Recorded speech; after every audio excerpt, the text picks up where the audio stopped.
తెలంగాణ మాజీ ముఖ్యమంత్రి కేసీఆర్ విచారణ అంశం కొత్త మలుపు తిరిగింది. హైదరాబాద్లోని ఆయన నందీనగర్ నివాసానికి చేరుకున్న సిట్ అధికారులు అక్కడ ఎవరూ లేకపోవడంతో ఇంటి గోడకు నోటీసులు అంటించారు. ఫోన్ ట్యాపింగ్ కేసులో భాగంగా ఫిబ్రవరి 1వ తేదీ మధ్యాహ్నం 3 గంటలకి విచారణకు హాజరు కావాలని ఆ నోటీసులో పేర్కొన్నారు. తనను ఎర్రవెల్లి ఫామ్ హౌస్లో విచారించాలని కేసీఆర్ నిన్న పంపిన లేఖను సిట్ అధికారులు తిరస్కరించారు.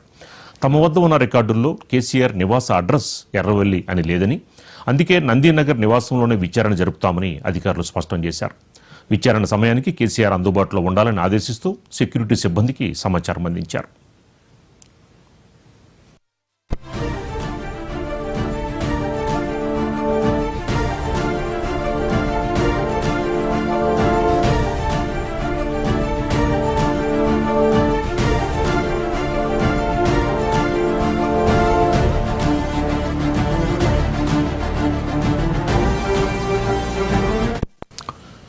తెలంగాణ మాజీ ముఖ్యమంత్రి కేసీఆర్ విచారణ అంశం ఇప్పుడు కొత్త మలుపు తిరిగింది.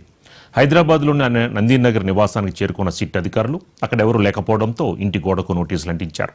ఫోన్ ట్యాపింగ్ కేసులో భాగంగా ఫిబ్రవరి 1వ తేదీ మధ్యాహ్నం 3 గంటలకి విచారణకు హాజరు కావాలని ఆ నోటీసులో పేర్కొన్నారు. తనను ఎర్రవెల్లి ఫామ్ హౌస్లో విచారించాలని కేసీఆర్ నిన్న పంపిన లేఖను సిట్ అధికారులు తిరస్కరించారు. తమ వద్ద ఉన్న రికార్డుల్లో కేసీఆర్ నివాస అడ్రస్ ఎర్రవెల్లి అని లేదని, నందీనగర్ నివాసంలోనే విచారణ జరుపుతామని అధికారులు స్పష్టం చేశారు.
తెలంగాణ మాజీ ముఖ్యమంత్రి కేసీఆర్ విచారణ అంశం ఇప్పుడు కొత్త మలుపు తిరిగింది.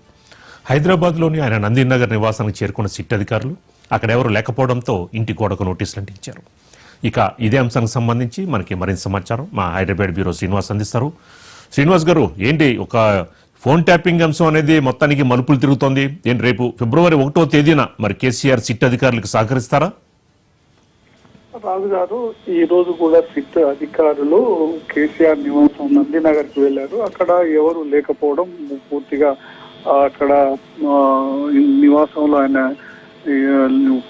ఎవరు లేకపోవడంతో పాటు అక్కడ సెక్యూరిటీ కూడా ఒకరిద్దరు మాత్రమే ఉన్నారు. అయితే ఆ సెక్యూరిటీ కూడా అడిగితే మాకు ఎలాంటి సమాచారం తెలియదు అని చెప్పడంతో అక్కడ సిట్ అధికారులు వాళ్ళు ఇచ్చే నోటీసులు ఆ గోడకు అతుకు పెట్టారు అని చెప్పవచ్చు. ప్రధానంగా గతంలోనే కేసీఆర్ కు ఒక నోటీస్ ఇచ్చారు. ఈ నోటీస్ సంబంధించిన విషయంలో కేసీఆర్ కూడా సిట్ అధికారులకు ఒక లేఖ రాశాడు. తాను మున్సిపల్ ఎన్నికల సందర్భంగా అందుబాటులో ఉండను, తనకు మరో అవకాశం ఇవ్వమని చెప్పారు. అయితే సిట్ అధికారులు ఖచ్చితంగా హాజరు కావాలన్నటువంటి ఉద్దేశంతోనే మరోసారి ఈ రోజు కూడా 1 గంట ముందు అక్కడికి నందీనగర్ లోని కేసీఆర్ రెసిడెన్స్ కి, అంటే ఆయన అందులో ఒక ఆప్షన్ కూడా కోరాడు. ఆయన సిట్ అధికారుల దరఖాస్తు చేసుకున్నటువంటి లేఖలో తనకు ఫామ్ హౌస్ ఎర్రవెల్లికి వచ్చి విచారణ చేయాలి, అదే విధంగా సమయం కూడా ఇవ్వాలన్నటువంటి విషయాన్ని వెల్లడించారు. అయితే సిట్ అధికారులు హైదరాబాద్ జ్యుడిషియల్ లో కేసీఆర్ రెసిడెన్సీ అడ్రస్ పూర్తిగా నందీనగర్ లోనే ఉంది, ఇక్కడే విచారణ చేయడానికి అవకాశం ఉంటుంది అన్నటువంటి విషయాన్ని కూడా చెప్పారు. ఫిబ్రవరి 1వ తేదీన 3 గంటల వరకు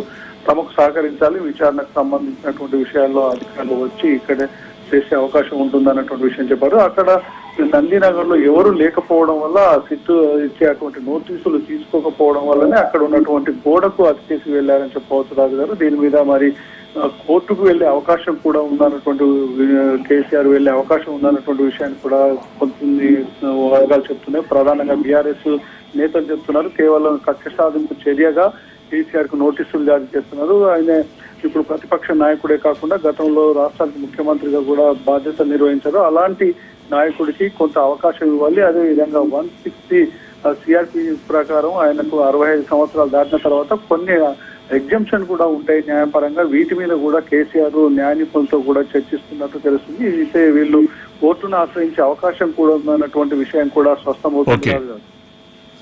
okay right, thank you Srinivas గారు.